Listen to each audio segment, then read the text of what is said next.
ఈరోజు మనము గుంటూరులో జరుగుతున్న సరస్సు కార్యక్రమానికి అనేది వచ్చాము. దీంట్లో మనకి PMFME స్కీమ్ అంటే ఫుడ్ ప్రాసెసింగ్ సంబంధించిన మేము ఆల్రెడీ ఇంతకుముందు వీడియోస్లో కూడా చెప్పడం జరిగింది. సెంట్రల్ గవర్నమెంట్ నుంచి PMFME స్కీమ్ అనేది మనకి ఇంప్లిమెంట్ అనేది చేస్తున్నారు. దాని నుంచి వచ్చిన కొన్ని స్టాల్స్ అనేది మనం ఇందాక వీడియోలో కూడా చూపిస్తున్నాము. దీన్ని ఒకసారి మనకి ఎక్స్ప్లెయిన్ చేస్తాను ఒకసారి.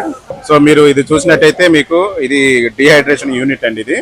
ఈ డీహైడ్రేషన్ యూనిట్ లో వచ్చేసి అంటే మనకి కూరగాయలు కానివ్వండి, ఫ్రూట్స్ కానివ్వండి, ఆకుకూరలు ఇలాంటివి వచ్చేసి డ్రై చేసి పౌడర్ చేసి మార్కెట్ చేసుకోవడానికి ఉపయోగపడుతుంది. ప్రాజెక్ట్ కాస్ట్ వచ్చేసి మీకు టోటల్ గా అంటే స్టార్టింగ్ ప్రైస్ వచ్చేసి 2 to 3 lakhs నుంచి స్టార్ట్ చేసుకోవచ్చు. అండ్ ఇంకెంతవరకైనా స్టార్ట్ చేసి పెట్టుకోవచ్చు. ఓకేనండి. ఇంకోటి వచ్చేసి మీరు చూడండి, ఈ ప్రాజెక్ట్ వచ్చేసి వీళ్ళు పూర్తిగా స్నాక్స్ ఐటమ్స్ తయారు చేసే సంబంధించిన ప్రాజెక్ట్ అనేది తీసుకున్నారు. ఆదిత్యశ్రీ అనేది వీళ్ళు వచ్చేసి చూడండి మిల్లెట్స్ తో పాస్తా ఇలాంటివి తయారు చేస్తున్నారు. మీరు వెనక్కి చూడొచ్చు, మిల్లెట్స్ తో పాస్తా అని లేకపోతే మిల్లెట్స్ తో లడ్డూలు అని చెప్పేసి మీరు అక్కడ ఉన్నాయి. ఇంకా వచ్చేసి ఇలాంటివి అంటే మిల్లెట్స్ తో కూడుకున్న ఫుడ్ ఐటమ్స్ అనేది వీళ్ళు తయారీ చేస్తున్నారు.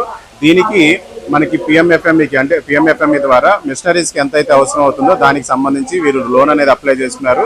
దీనికి వీళ్ళకి సబ్సిడీ కూడా 35% సబ్సిడీ వచ్చింది. రెగ్యులర్ గుంటూరు అంటే సహజంగా గుర్తొచ్చేది వచ్చేసి స్పైసెస్ అంటే పచ్చళ్ళు కానీ కారాలు కానీ ఇలాంటివి వచ్చేసి దీనికి సంబంధించి కూడా ఒక చిన్న యూనిట్ అండి. మీరు చూస్తే ఇది పచ్చళ్ళ తయారీ యూనిట్ అండి. వీళ్ళు ఒక చిన్న మిషనరీస్ అనేది తీసుకున్నారు. అంటే ప్యాకింగ్ సంబంధించి కూడా ప్యాకింగ్ వచ్చేసి మీకు ఈ విధంగా వస్తాయి. సో మీరు ప్యాకింగ్ అయితే ఇలా చూడొచ్చు. ఇది వచ్చేసి స్పైసెస్ ని నీట్ గా ప్యాక్ చేసుకొని బ్రాండింగ్ అనేది చేసుకుంటున్నారు. సో ఇలాంటి యూనిట్ కూడా స్టార్ట్ చేసుకోవడం మీకు 2-3 lakhs తో అనేది మీకు సెట్ అవుతుంది. సో అంటే మీరు ఎంత చిన్న యూనిట్ అయినా సరే అంటే ₹1,00,000 దగ్గర నుంచి ₹1,00,00,000 దాకా కూడా దీంట్లో లోన్ అనేది పెట్టుకోవడానికి అవకాశం ఉంటుంది. సబ్సిడీ కూడా 35% సబ్సిడీ అప్ టు 10 lakhs అనేది వస్తుంది. సో సబ్సిడీస్ కూడా చాలా ఈజీగా వస్తున్నాయి. సో మీరు ఎవరైనా సరే గుంటూరు జిల్లాలో PMFMEకి సంబంధించి ఇలాంటి లోన్ అనేది అప్లై చేసుకోవాలనుకున్నట్టయితే కింద ఇచ్చిన నా నెంబర్కి అనేది కాల్ చేసినట్టయితే మీకు తప్పకుండా మంచి లోన్ అనేది మీకు అసైన్ చేసేసి అండ్ బ్యాంక్ ద్వారా కూడా సబ్సిడీ వచ్చేలాగా ప్రయత్నం అనేది చేస్తాం.